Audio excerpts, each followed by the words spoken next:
જય શ્રી કૃષ્ણ. રાધે રાધે.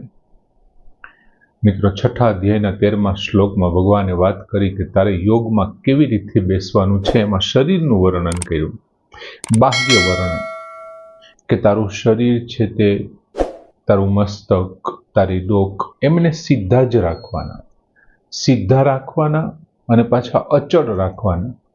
એમની સાથે સાથે ભગવાને એ પણ વાત કરી કે એક પણ દિશામાં દ્રષ્ટિ રાખ્યા વિના, તો દ્રષ્ટિને કઈ જગ્યાએ રાખવાની, તો કે નાસિકા અગ્રભાગે, નાસિકાના અગ્રભાગમાં તારે દ્રષ્ટિ રાખી અને તારે બેસવાનું છે આ રીતે.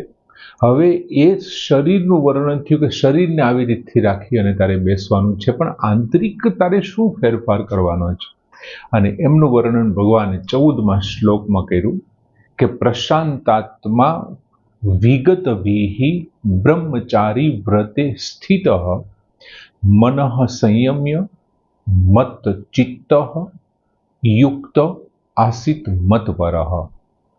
ભગવાને વાત કરી કે પ્રશાંતાત્મા, પ્રશાંતાત્મા એટલે શાંત અંતઃકરણનો, શાંત અંતઃકરણનો. પછી વિગત ભીહી, વિગત એટલે વગરનો, ભીહી એટલે ડર, ડર વગરનો અથવા નિર્ભય. પછી બ્રહ્મચારી વ્રતે, બ્રહ્મચારીના વ્રતમાં, સ્થિત એટલે સ્થિત છે. પ્રશાંતાત્મા, શાંત અંતઃકરણ વાળો, વિગત ભીહી, નિર્ભય, બ્રહ્મચારી વ્રતે સ્થિત, જે બ્રહ્મચારીના વ્રતમાં સ્થિત છે. પછી ભગવાને વાત કરી કે મનઃ સંયમ્ય મત ચિત્ત યુક્ત, યુક્ત એટલે સાવધાન ધ્યાન યોગી, યુક્ત સાવધાન ધ્યાન યોગી, મનઃ સંયમ્ય મનને સંયત કરી, મત ચિત્ત મારામાં ચિત્ત જોડીને, મારામાં ચિત્ત પરોવીને, આસિત મતપરઃ, મતપરઃ મારા પરાયણ થઈને, આસિત એટલે ધ્યાનમાં બેસે, આસિત એટલે બેસે, પણ કઈ જગ્યાએ, તો કે ધ્યાનમાં બેસે. 13મા શ્લોકમાં, પૂર્વ શ્લોકમાં ભગવાને બધું એની શરીરની સ્થિતિ કેવી હોય એમના વિશે વાત કરી, અને આ હવે એમના જે કાંઈ આંતરિક અને બાહ્ય અંતઃકરણની અને મન કેવા હોવા જોઈએ એમના વિશેની વાત કરી. અને ભગવાને કીધું કે શાંત અંતઃકરણનો, નિર્ભય અને જે બ્રહ્મચારીના વ્રતમાં સ્થિત છે, સાવધાન ધ્યાન યોગીએ મનને સંયત કરી અથવા મનને કાબુમાં કરી મારામાં ચિત્ત જોડી દઈ અને મારે પરાયણ થઈ અને ધ્યાનમાં બેસે. હવે મિત્રો, પહેલો શબ્દ ભગવાને વાપર્યો પ્રશાંતાત્મા. શાંત એટલે આપણે સમજીએ છીએ. હવે એમની આગળ ભગવાને પ્ર શબ્દ લગાડ્યો, એટલે ખૂબ જ શાંત હોવું જોઈએ. અંતઃકરણ છે એમાં મન, બુદ્ધિ, અહંકાર અને ચિત્ત છે, એટલે સ્વાભાવિક છે કે સંસારને લગતા એમની અંદર વિવિધ પ્રકારની સ્થિતિઓ હશે જ તે. કેમ કે અંતઃકરણમાં મન છે, બુદ્ધિ છે, અહંકાર છે અને ચિત્ત છે. એટલે સંસારને લગતું એમાં કામ છે, ક્રોધ છે, મોહ છે, મમત્વ છે, વાસના છે, આસક્તિ છે, આ બધું છે. અને કામ અને આસક્તિ છે તો ત્યાં સ્વાભાવિક છે કે અંતઃકરણમાં રાગ અને દ્વેષ પણ હશે. અને જ્યાં રાગ અને દ્વેષ હશે ને, તો એમનું કોઈ પણ કાર્ય છે ને એ નિષ્કામથી નહીં થઈ શકે. અને નિષ્કામથી ન કરેલું કાર્ય છે એમને કાર્યમાંથી નિવૃત્તિ પણ ન અપાવે, તો પછી એમનું અંતઃકરણ શાંત કેવી રીતે રહી શકે? શાંત જ નથી રહેતું એટલે પ્રશાંત કેવી રીતે રહી શકે? એટલે ભગવાને એ વાત કરી કે અંતઃકરણ રાગ દ્વેષ રહિત થઈ જવું જોઈએ. હવે રાગ અને દ્વેષ રહિત અંતઃકરણ ક્યારે થાય? તો કે તમારો ઉદ્દેશ્ય માત્ર છે ને પરમાત્મા પ્રાપ્તિનો હોવો જોઈએ, તો જ એ રાગ અને દ્વેષ વગરનો થાય.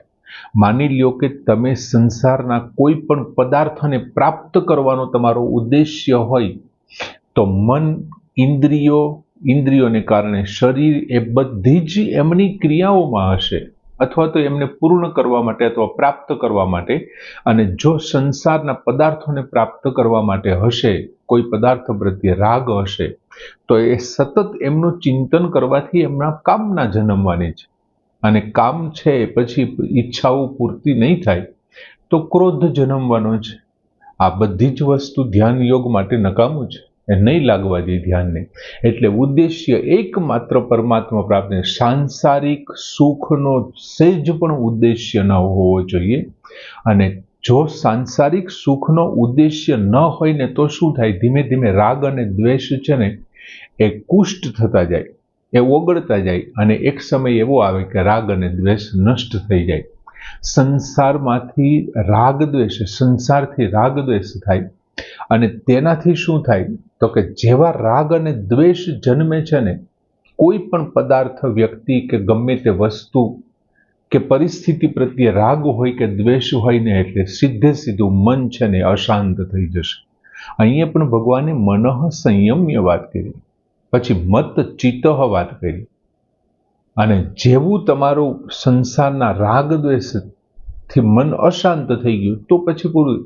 જો રાગ દ્વેષ રહિતનું અંતઃકરણ થઈ ગયું અને એ જ સાથે રાગ દ્વેષ નાશ પામે તો શાંતિ છે ને એ સ્વતઃ સિદ્ધ છે. અને એ સ્વતઃ સિદ્ધ હોવાને કારણે એ પ્રાપ્ત થઈ જાય. પછી ભગવાને બીજો શબ્દ વાપર્યો, વિગત ભીહી. વિગત ભીહી એટલે નિર્ભય. હવે નિર્ભયતા એટલે શું? હવે ભગવાને એક વખત તો આમની પહેલા એ વાત કરી હતી કે તારે કઈ જગ્યાએ જઈને બેસવાનું છે યોગની અંદર, ધ્યાન યોગમાં કઈ જગ્યાએ. તો એકાકી શબ્દ વાપર્યો હતો. એક તો તું એકલો હોવો જોઈએ. પછી બીજું શું શબ્દ? રહસ્ય શબ્દ વાપર્યો હતો. રહસ્ય એટલે એકાંતમાં. હવે માની લ્યો કે કોઈ તટાધો નિવાસ થયો, કોઈ ગુફામાં છે કે કોઈ એવા કોતરોની અંદર ગયો, કોઈ એવા પર્વત ઉપર, કોઈ એવા અવાવરી જગ્યાએ મંદિર છે, વનમાં ગયો, જંગલમાં ગયો, તો ત્યાં શું હશે? ડર હશે, ભય હશે કે ભાઈ જંગલ છે, હું એકલો છું, જનાવર આવશે, કોઈ રાની પશુ આવશે, અથવા કોઈ બીજું XYZ કોઈ હશે. અહીં ભગવાને શું કીધું? વિગત વિહી. તારે તારો જો ધ્યાન લગાડવું હોય તો પહેલા તારે નિર્ભય થવું પડશે. અને એ તને ડર બધો શેનો છે? આ શરીર મારું છે, આ હું છું એવું જ્યાં સુધી તું વિચારે છે ને ત્યાં સુધી ડર છે. જ્યાં સુધી હું અને મારું માનવાથી આ શરીરમાં રોગ થશે, વિવિધ પ્રકારના અપમાન થશે, કોઈ પશુ પક્ષીઓ આવીને એમને નુકસાન કરશે, આવા બધા ભય છે ને એ હું અને મારુંને કારણે છે. એક વખત આ શરીર મારું છે અથવા તો હું આ છું એ છૂટી જશે એટલે પછી કોઈ પણ પ્રકારનો શરીરમાં ભય નહીં રહે. એના માટે એમને નક્કી કરી નાખવું પડશે કે અંદર બેઠેલો માહિલો આત્મા એ હું છું, એમ હું છું. બીજું, એક વખત તમે હું અને મારાને દૂર કરી દેશો ને પછી દુનિયાની કોઈ તાકાત એ શરીર જો નષ્ટ થવાનું હશે ને તો એને રોકી નથી શકવાનું, અને જો એ જીવતું રહેવાનું હશે ને તો કોઈ એને નષ્ટ નથી કરી શકવાનું એમ. અને એમનું કલ્યાણ છે નિશ્ચિત જ છે. પછી ત્રીજો શબ્દ ભગવાને વાપર્યો, બ્રહ્મચારી વ્રતે સ્થિત. બ્રહ્મચારીના વ્રતમાં સ્થિત છે. પહેલો પ્રશાંત મન, જેમાં ભગવત પરાયણ જ થવાનું છે, સંપૂર્ણ ભગવાનનું જ ચિંતન કરવાનું છે. બીજો વિગત વિહી, શરીર સાથેના સંબંધ છે એમનો વિચ્છેદ કરવાનો છે. અને હવે આપ્યું ત્રીજું, બ્રહ્મચારી વ્રત સ્થિત. હવે બ્રહ્મચારી એટલે સ્વાભાવિક રીતે આપણા મનમાં એવું થાય કે માત્ર વીર્ય રક્ષા કરવી એટલે બ્રહ્મચર્યનું પાલન થઈ ગયું એમ. પણ અહીંયા માત્ર વીર્ય રક્ષા પૂરતી વાત નથી. અહીં બ્રહ્મચારી વ્રતે સ્થિત શબ્દ છે. એમની અંદર સ્થિત રહેવાનું છે અને પાછું એ વ્રતનું પાલન કરવાનું છે. અને બ્રહ્મચારીનું વ્રત છે એટલે બ્રહ્મચારીના બધા નિયમો એ લાગુ પડશે. હવે બ્રહ્મચારીનો હોય એટલે શું? તો કે બ્રહ્મચારી વ્યક્તિ જે છે એમનું જીવન છે એ કેવું હોય છે?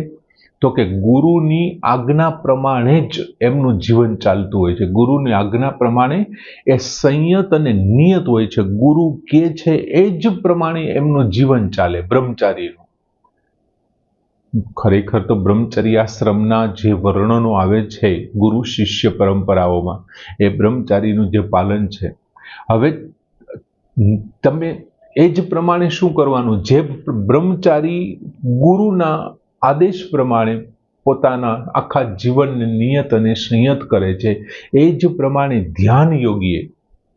હવે જેમ બ્રહ્મચારી છે એ 8 વિષયોનો ત્યાગ કરે, શબ્દ, સ્પર્શ, રૂપ, રસ, ગંધ. 5 આ છે ઇન્દ્રિયોના વિષયો, ત્યાર પછી એક માન, 6, 7મું છે એ બડાઈ, અને 8મું છે શરીરના પ્રમાદ, આળસ જે છે એમનાથી મળતું સુખ છે. આ 8 વિષયોના સુખ ભોગનો, એમના રસ બુદ્ધિનો જ્યારે ત્યાગ કરી દે ને ત્યારે એ બ્રહ્મચર્ય જીવન જીવવું કહેવાય, અથવા એ બ્રહ્મચારીનું વ્રત કહેવાય. અને આ ધ્યાન યોગીએ એ જ પ્રમાણે આ 8 વિષયોનામાંથી પોતાની રસ બુદ્ધિ અને સુખ બુદ્ધિને પાછી લઈ, એટલે કે પોતાની વિચારોને પાછા લઈ અને એમનો ત્યાગ કરવો પડે. હવે બીજી બાબત એ છે કે આ જે બ્રહ્મચારી વ્રતનું પાલન કરે છે એ ધ્યાન કાળમાં હોય કે પછી વ્યવહાર કાળમાં હોય, ગમે તે કાળ હોય, એ ધ્યાન અવસ્થામાં બેઠો હોય ત્યારે તો સ્વાભાવિક છે કે એમનું પાલન થશે, પણ એ જ્યારે વ્યવહાર કાળમાં હોય ને ત્યારે પણ એમણે સુખ બુદ્ધિથી પદાર્થોનું સેવન નહીં કરવાનું. એમણે માત્ર જીવન નિર્વાહથી જ પદાર્થોનું સેવન કરવાનું છે. ધ્યાન છૂટી ગયા પછી જ્યારે એ વ્યવહાર કાળમાં આવે અને એ શબ્દ, સ્પર્શ, રૂપ, રસ અને ગંધ 5 ઇન્દ્રિયોના વિષયોના સુખ બુદ્ધિથી પ્રાપ્ત કરવા માંડે, માન છે, બડાઈ છે અને આ આળસ છે, એમના જો સુખ પ્રાપ્ત કરવા માંડે તો એમને પાછું ધ્યાન નહીં લાગે, એને ધ્યાન ઝડપથી નહીં લાગે. એટલે બ્રહ્મચારીનું વ્રતમાં સ્થિત રહેવાનું છે, કાયમ રહેવાનું, સતત રહેવાનું છે. ખાલી માત્ર બ્રહ્મચારીનું વ્રત ધ્યાન વખતે પાલન કરવાનું નહીં, વ્યવહાર બુદ્ધિમાં પણ એમનું પાલન કરવાનું. પછી ભગવાને બીજી લીટીમાં વાત કરી કે મનઃ સંયમ્ય મત ચિત્ત, મનઃ સંયમ્ય મત ચિત્ત. હવે મનને સંસારમાંથી હટાવી અને માત્ર ને માત્ર ભગવાનના ચિંતનમાં લગાડી દેવું ને એમને કહેવાય મનને સંયત બનાવવું, મનને વશ કરવું, સંયત કરવું. હવે સંસારના વિવિધ પ્રકાર, જે કાંઈ પરિસ્થિતિ છે, વ્યક્તિ છે, પદાર્થો છે, આસક્તિ છે, કામના છે, એ બધામાંથી મનને હટાવી લેવાનું અને માત્ર ને માત્ર કઈ જગ્યાએ રાખવાનું છે તો કે ભગવાનના ચિંતનમાં, આ ઉપરાંત ભગવાનના ગુણગાનમાં સતત મનની અંદર ભગવાનનું સ્મરણ ચાલતું રહેવાનું. ભગવાનના જે કાંઈ ભગવાનનું સતત ચિંતન કરતા રહે, એમના સતત ગુણગાન, એમની સતત લીલાઓને યાદ કરે, ભગવાનના પ્રભાવને, ભગવાનના મહિમાને મનોમન યાદ કરતો રહે. એમને કારણે મન છે ને ઝડપથી પોતાના કંટ્રોલમાં આવી જશે, ઝડપથી એમને સંયત થઈ જશે. અને ત્યાર પછીનો શબ્દ વાપર્યો ભગવાને મત ચિત્ત, મારામાં ચિત્ત જોડી દઈને. જો અહીંયા એક વિશિષ્ટતા શું છે આ શ્લોકની, ભગવાને કીધું મનઃ સંયમ્ય મત ચિત્ત. ખરેખર મન અને ચિત્તને આપણે પર્યાયવાચી તરીકે જ લઈએ છીએ, પણ એક સહેજ રીતે એને નોખા પાડીએ ને તો મન અને ચિત્ત શું છે તો કે જે નોખી વસ્તુઓનું નોખું સતત ચિંતન કરે છે ને એ મન છે, અને જે માત્ર ને માત્ર એક જ ચિંતન કર્યા કરે છે ને એ ચિત્ત છે. દાખલા તરીકે તમે આખા દિવસમાં 24 કલાક દરમિયાન તમારે સમયે એવું આવ્યું હશે કે તમને આખા દિવસમાં કોઈ 10-12 વ્યક્તિઓ ગમી ગયા, 1-2 સ્થળ ગમી ગયા, 1-2 ગાડી જોઈએ ગમી ગઈ, 1-2 વસ્તુ તમને ખાવાની ગમી ગઈ અને તમે એમના વિશે વિચાર્યું, ખાઈ લીધા પછી પણ વિચાર્યું, પહેલા પણ વિચાર્યું, ગાડી વિશે વિચાર્યું, 5-6 વખત વિચાર્યું. આ બધું કામ મનનું છે. એમાંથી તમારું ચિત્ત જો કોઈ એક જગ્યાએ ચોંટી ગયું તો એ પછી 24 કલાક એમનું જ ચિંતન કરશે. એટલે ચિત્ત કોઈ એકનું ચિંતન કરે છે અને મન છે ને કોઈ અનેકનું મનન કરે છે, અનેકનું ચિંતન કરે છે. આપણે ઘણી વખત નથી કહેતો કે ભગવાન કૃષ્ણ તો ચિત્ત ચોર છે. હવે તમારું ચિત્ત ચોરી લીધું એનો અર્થ શું? 24 કલાક તમને કૃષ્ણ જ દેખાય, તમે મીરા બની ગયા એમ, તમને પછી ઝેર ન દેખાય, એમાં પણ તમને એમનો પ્રસાદ અમૃત જ દેખાય. એટલે સમગ્ર એ પછી એ પોતાના ભક્તિ કરવા બેઠા છે, પૂજા કરવા બેઠા છે, ત્યારે તો ઠીક છે, ત્યારે તો એ ભગવાનનું સ્મરણને, એના ગુણગાનને, એની લીલાઓને, એના કીર્તનને ચાલતા હોય, પણ એ સિવાય પોતાનું રૂટીન કામ કરતા હોય ને, જેમ ગોરા કુંભાર છે એ માટી કચરતા કચરતા પણ શું કરતા, વિઠ્ઠલ વિઠ્ઠલ વિઠ્ઠલા, હરિઓમ વિઠ્ઠલા, સતત એમનું, કેમ કે એનું ચિત્ત ચોરાઈ ગયું હતું ભગવાનમાં, એને ચિત્ત એમને આપી દીધું હતું. એટલે ભગવાન કહે છે મત ચિત્ત મનઃ સંયમ્ય મત ચિત્ત, મનને સંયત કરી, એટલે કે માત્ર ભગવાનમાં જ ચિંતનને પરોવીને ધીમે ધીમે તારું મન એવું કરી નાખ, અને પછી છે ચિત્તને તું મારામાં જોડી દે. મત ચિત્ત, મારામાં ચિત્ત જોડીને પછી શું કરવાનું છે? એક શબ્દ આપ્યો યુક્ત. યુક્ત એટલે સાવધાન યોગી. જે યોગી કેવો છે? સાવધાન છે. સાવધાન આ ધ્યાન યોગી છે, એને સતત સાવધાન રહેવાનું છે. માત્ર ને માત્ર એવું નહીં કે એ ધ્યાન અવસ્થામાં જ સાવધાન રહે, પણ વ્યવહાર કાળમાં પણ સતત સાવધાન રહે, પોતાના ઇન્દ્રિયોથી પણ સાવધાન રહે, આસક્તિ, કામ, વાસના, મોહ, માયા બધાથી સતત સાવધાન રહે, નહીતર છે વળી પાછું નહીં આવી શકે ધ્યાનની અંદર એમ. એટલે આવા યોગી શબ્દ આવ્યો. પછી શબ્દ આપ્યો મત પરહ આસિત, મારા પરાયણ થઈને. મત પરહ, હવે મિત્રો ચિંતન છે ને, આ દાખલા તરીકે મન છે, ચિત્ત છે, મત પરાયણ થવા માટે શું કરવું પડે? તો કે મનને સંયત કરવું પડે, એમના માટે સતત ચિંતન કરવું પડે. હવે જેવા તમે ધ્યાનમાં બેસો છો તો તમને ચિંતનમાં નડે છે કોણ? તો કે તમને વિચાર શું આવે છે? કાં ભૂતકાળના આવશે ને કાં ભવિષ્યકાળના આવશે. હવે વર્તમાન કાળ કેવો છે? તો કે વર્તમાન કાળમાં આપણે ભગવાન સાથે જોડાવા માંગીએ છીએ. ધ્યાન યોગ કરવા તમે બેસવાના છો, એનો અર્થ એવો કે ભગવાન સાથે જોડાવા માંગે. ભૂતકાળમાં થઈ ગયેલી ઘટનાઓ અને ભવિષ્યકાળમાં થનાર ઘટનાઓ, આ બંને વિશેના વિચાર આવશે. હવે આ બંને વિશે તો તમારે ખરેખર એ વિચારવું જોઈએ કે ભૂતકાળમાં થઈ ગયેલી ઘટના પણ અત્યારે નથી, ત્યારે હતી, અત્યારે નથી, ફરી પાછી નહીં હોય. ભવિષ્યમાં થનારી ઘટના પહેલા નહોતી, અત્યારે નથી, ફરી ક્યારે થશે એની ખબર નથી. તો અત્યારે પરમાત્મા છે, પહેલા હતો, અત્યારે છે અને પછી પણ હશે. માટે મારે એમની અંદર લાગી જવું જોઈએ. બીજું, ભૂતકાળ અને ભવિષ્યકાળને જો હું અત્યારે વર્તમાનમાં વિચાર કરું છું તો નથી તો હું ભૂતકાળમાં જઈ શકવાનો, નથી ભવિષ્યકાળમાં જઈ શકવાનો, અને વર્તમાનમાં મારે પરમાત્મા સાથે જોડાવું છે, હું જોડાઈ નહીં શકું તો હાથમાં કાંઈ નહીં આવે. ત્રણ કાળની બધી વસ્તુઓ છે એ જતી રહેશે. એના કરતાં વર્તમાનમાં અત્યારે પરમાત્મા સાથે જોડાઈ જવું જોઈએ. મત પરહ, મારી સાથે જોડાઈ જવું.